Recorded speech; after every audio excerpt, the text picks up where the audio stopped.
magpapakilala po ako sa inyo. Ako po si Pelly Dominguez, taga Silang po ako.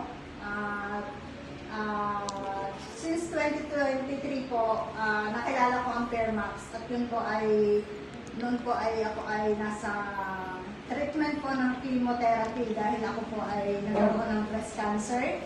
At salamat po sa Diyos kasi nakita ko po itong product na ito at malaki po yung naitulong sa akin pagpapagaling. Kasi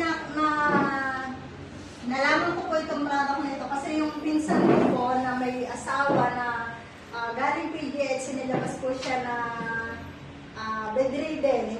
Kasi inoperahan po siya sa baga at sa PGH naman po hindi po tayo pwedeng magtagal doon ng confinement pagka na-opera, lalabas. Pero inilabas po siya na hindi po siya okay talaga yung kanyang kalusugan, yung kanyang katawan. At umuwi po siya na hindi po siya nakakatayo, doon na lang po sa kama, dumudumi, umiihi, gano'n. At ngayon po yung pinsan ko ay may kilala na yung pamangkin po ng asawa niya, nagdala po na, isinama po sila sa Armani doon sa kanila para po, ipahiran ng Fairmax. At nung mapahiran po yung bedridden po siya, pero nung oras po yun, siguro mga 20 minutes, 15 minutes, nakatayo po yung Wow. Tapos yun, ganun po noon po hindi ko pa yun alam, yung Fairmax na yan. Kasi alam ko na bedridden po siya. Kung siguro mga 3 weeks, nakita ko po siya, nagtitinda na ng haluan. Wow! Grabe! Woo! Yung kanyang recovery. Kaya sabi ko dun sa pinsan ko, bakit ganun lang, parang ang bilis naman na recovery ng asawa mo? Ay, inaalo ko pa po yun ng I-burn po ako eh. Inaalo ko po siya ng friendly. Ay, yung panahon na yun, hindi na po siya bumibili. Pero nakita ko nga yung asawa niya. Eh, okay na. Sabi ko eh, bakit parang ang naman ng asawa mo, ang bilis na recovery? Sabi niya, may binigay yung pamangkin niya eh. Fairmax ang pangalan. Pag pinahid sa kanyang mga sumasakit, kasi maliban po doon sa kanyang sakit sa baga, may mga arthritis din po, kaya nga hindi din po makatayo ay dahil sa mga saraluma. Meron din pong kidney problem. Po, at nalaman ko din ng panahon na yun na meron din po siyang bukol sa dede niya. Kaya sabi ko parang imposible. Kasi nung makita ko siya na ililabas sa PGH, sa tingin ko parang maghihintay na lang din ng oras. Pero nakita ko nga nung makailang araw ay okay na.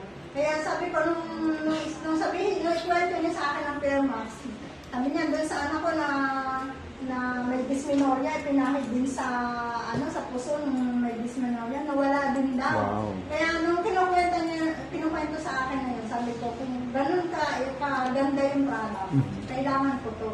Kasi noon po ay nasa 4th chemo ako ng treatment ko.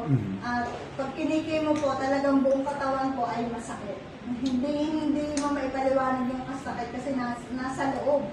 At pati balat mo, pagka hinawakan na ganyan, mahapdi ang pakaramdam. Kaya sabi ko, kailangan ko yun. Kaya kinontak, sabi ko, baka pwede mo ibigay sa akin ng contact person na pwede kong mabilhan ng product.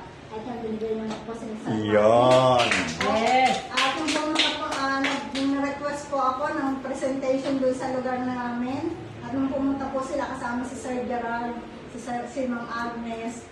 Nung magpahid po sila ng yung mga attendees doon sa presentation, ang dami pong gumaling. Lalo may stroke patient po doon na nung pumunta doon ay hila-hila yung isang paa kasi nga po stroke. Tsaka may dalang nag-aalalay, may umaalalay. May alalay siya at may tungkod. Nung mapahiram po ng mga Agnes, siguro 15 to 20 minutes din po, ay nagpapadyak na.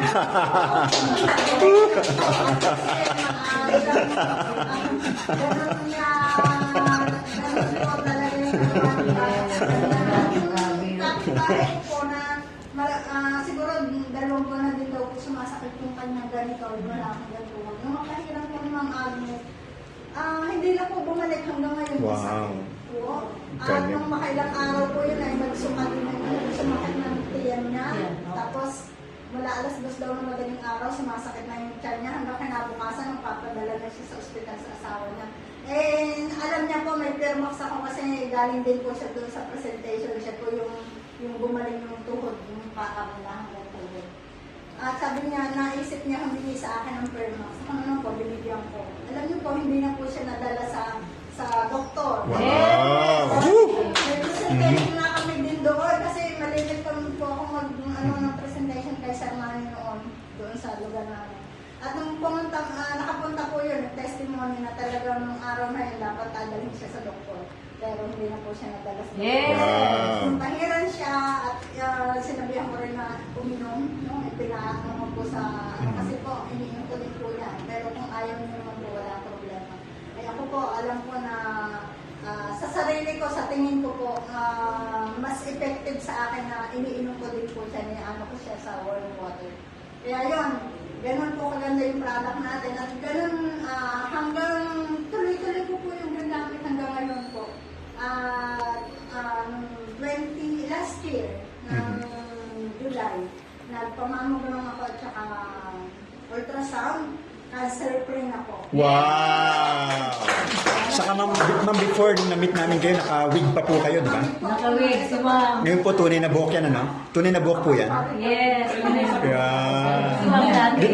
Nakariban pa, no? Woo!